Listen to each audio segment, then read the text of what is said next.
Macam mana muka durian ni? Ya, amat betul-betul lumus namanya. Lihatlah mukanya. Serius ni, serius. Bismillahirrahmanirrahim. Tengok muka dia. Ya, ya, tengok.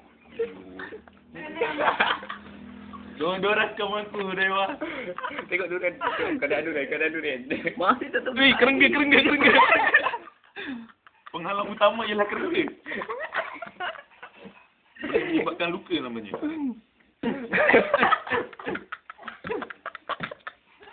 Aduh, ai. Kau buat lawak apa buat? Kau tengok itu kau bahan aku kan drama minggu ni ah. Kau tengok. Mana ni? Drama kejam gila. Ada biasa orang. Tengok. Ya, kau percaya. Kena kau siot. Oi, tengok. Akhirnya, abang percaya. Weh, dah tu. Sebab tak jawab? Apa aku dah makan malam. Dah. Jom. Wah, tuan dia.